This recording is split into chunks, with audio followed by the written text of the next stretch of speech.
So they tried to bury you, but they didn't know that you were a seed. You've had the most hurtful words said to you ever since you were a child.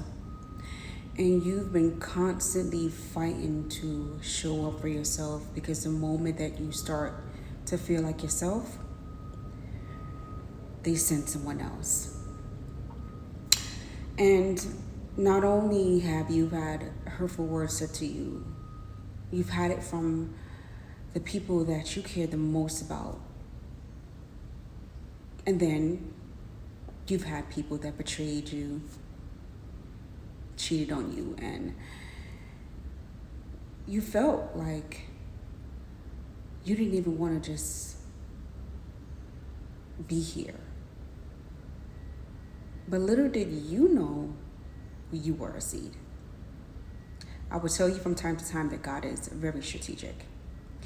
So here it is, you going through all of these traumatic events, these painful events, and you just want to hide. You just want to stay inside. You just want to play it small.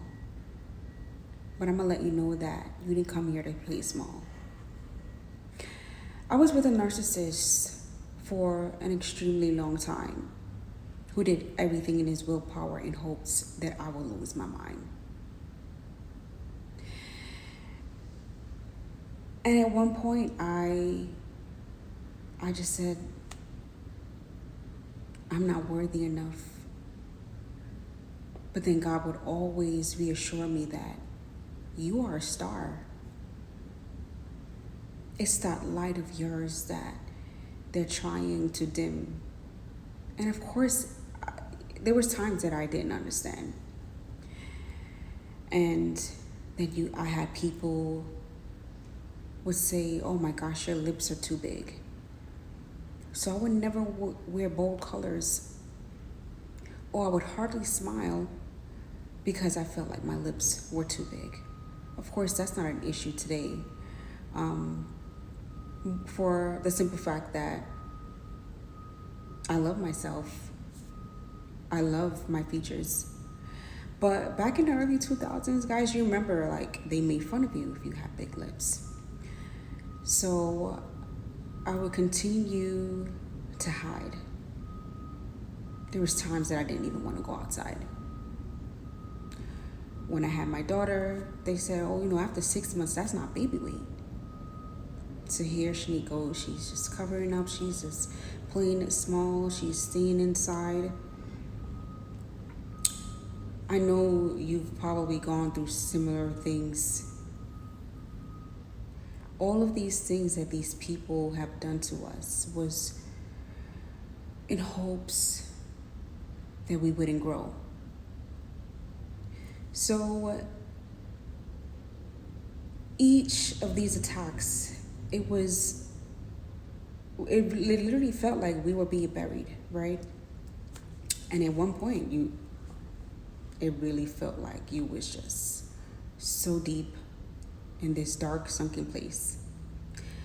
But little did they know that you were a seed. So now God has you in isolation, and they're rejoicing because they don't see you, but they have no idea of the plans that God has for you. So it's time for you to heal, and it's time for that light to start shining as bright as it once did. And you're not understanding what's going on. So for me, when I started my isolation process, I didn't know that God was going to take some things away from me. I just heard God said, I'm going to take some things away from you because those things you don't need. I'm going to take those things away from you because you need to know that you are a seed. And I'm confused. So here I am. I need money. So I'm constantly going on Indeed. And God is saying, no, you are a seed. And I'm constantly going on Indeed, and God is saying, you are a seed. There's things that I want for you to do, and there's things that you need to see for yourself, and there's people that you need to heal, and that light you need to shine.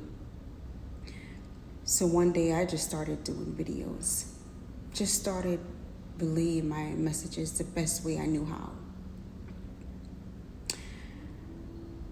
And I found you guys, and you guys found me.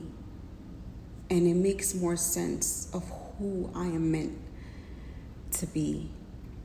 So if you are feeling like the attacks are left and right and back to back, and you're just probably experiencing maybe foreclosure, loss of a job, financial issues, people letting you down, and listen, that's where you are growing. Something is about to be birthed within you. It's a part of the process, and it is not pretty, but trust me, the end results is extremely beautiful. We need to go through certain things as much as it's ugly, but if things didn't go the way that it did, do you think you would be who you are today? So they thought they buried you, but little did they know that you are a seed.